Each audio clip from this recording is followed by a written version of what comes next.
all right, this isn't like some type of hit piece for Gotham Knights. It's legitimately just a hypothetical about what if the game, when it releases, what if it flops? What if it legitimately goes under and it undersells or underperforms? It goes full the Avengers game mode and legitimately loses $200 million for WB Montreal, for all of them, right? What if it loses money for all this, right?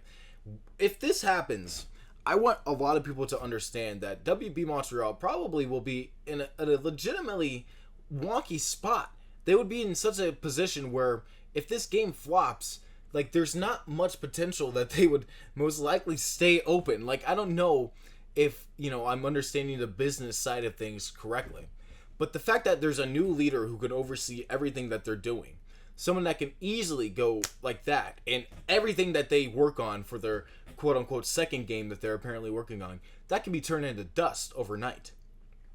If you didn't watch one of my previous videos about Batman, the Caped Crusader, that cartoon show, they literally booted it off HBO Max because they didn't think it was profitable enough. So I want people to legitimately look at this as like a kind of like a real scenario here. Because if WB Montreal loses a fuck ton of money from this game, then that's a very big problem for WB Montreal. And WB Discovery and the leader, David, this fuckhead, he's probably going to look at WB Montreal and be like, well, what are you guys going to do for us? Are you guys really going to make a profitable game next time? Is your second project really going to be profitable for WB Discovery? And if they don't have a good answer, if their next game doesn't look like it's going to be profitable or something that can actually hold players' attentions or something that can actually generate more hype than Gotham Knights, then I don't know if they are really going to succeed. And this is in the case of that they fail. If this game goes under and loses like even $100 million, dude, if it loses a lot of money, like, we have to keep a close eye on WB and what they're doing, because that's just, it's a no-no. That's a bad scenario. Like with Rocksteady, like, they actually have a case of having multiple games beforehand. Arkham, they have that. They are in the clear. They are safe. WB Montreal, they have canceled 3 of their projects since 2014. This is public knowledge. The developers themselves have even said, I've wasted like 9 years of my life on 3 canceled projects. They've said this on Twitter's that they've eventually deleted, but they've said this before in the past, and if you go and research this, you'll see it in our videos and stuff. Like, this is legitimate stuff. Like, all of these games that have been canceled, like the Damian Wayne game, their Suicide Squad game, whatever they were working beforehand, which apparently was a Superman game, if those were the 3 that were canceled, and we ended up with Gotham Knights, and, maybe I'm, again, looking at the business side of things wrong, but I'm pretty sure canceling games that are legitimately in concept phase and also developing phase, that's a big deal. That's a massive deal. Canceling the Damian Wayne Batman game, I feel like that was one of the biggest moves that they did. If they canceled the Suicide Squad game, fine, right? I don't even know if that was really in gameplay stages. It was more like in concept stages. But the Batman Damian Wayne game, that was also in gameplay stages. They were deep in there, and they were going to keep going deep until they finished it, but they canned it for Gotham Knights. So there's that thing again. It's like, they canceled 3 games. They wasted about let's be nice here. They wasted about 3 years of development from 2014 to 2017 on 3 games that went nowhere. That's big. That's 3 years of legitimately nothing. That's a massive time of not doing anything. Plus, we didn't even know what they were doing until about 2020. We kind of had rumors that there was going to be a Batman game with the Bat family, but then of course that slowly turned into, it's just a Bat family game with Batman missing.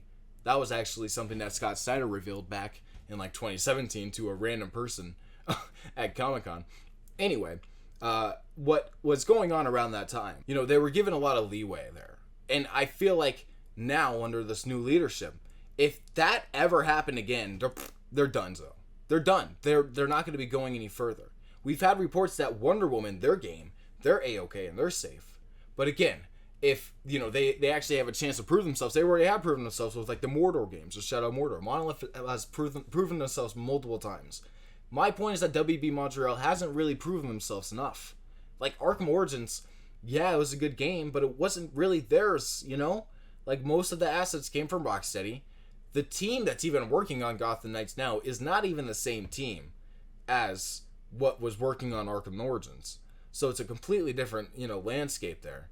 And just overall, it's a very scary process for WB Montreal if things go under. I genuinely hope that things stay good for them. I hope that they actually do make a profit from this game, and that everything that happened beforehand kind of gets thrown out of, it's like water under the bridge. WB Discovery kind of just doesn't look at it that much, and they realize that, yeah, they maybe have a few more profitable games inside of them that they can use, and they still have more studios for games that they can use, and that would be nice to see. But again, if this game does fail, if it flops, I'm scared for WB Montreal personally. I think that might be the worst case scenario, is that they get completely canceled and everything that they're working on gets canned. All the devs the thing will get shut down, is my opinion. So we'll see. WB Discovery is in a shit show right now. They've lost so much money. It's not even funny. I mean, if you look at the reports, it's actually astonishing. They only have money to release like Black Adam and another movie this year. You know how fucking sad that is? That is embarrassing. That would be terrible if Black Adam flopped. Holy shit, that'd be massive. But the only reason why I'm even thinking about Gotham Knights failing is because of what WB Discovery has been doing with cutting movies, canceling movies that they don't think is profitable enough, canning shit that just it maybe needed to be out there. They actually wanted shit to be out there, but they're like, nah, fuck it, we're gonna do this for tax write-offs and shit like that. So I'm just saying, WB can easily be in that chopping block if they don't make profitable shit. If the stuff that they're putting out isn't garnering enough attention. Which, Gotham Knights, from reports, isn't even doing as good as the Avengers game. Let that sink in for half a second. That is, oof, So if it doesn't do good in terms of sales, in terms of how much they spent on this game, how much time they spent on this game, and how much they make back, I can see it easily becoming a very big shit show over at WB Montreal. So tell me what you guys think in the comments below. I want to know what you guys think in the comments below. What do you think will happen if Gotham Knights fails? If it fails, it's not like it will fail. It's just, if it does, I want to know what you guys think will happen. Don't forget to like, comment, subscribe for more videos in the future, and I will see you guys in my next video. Peace out.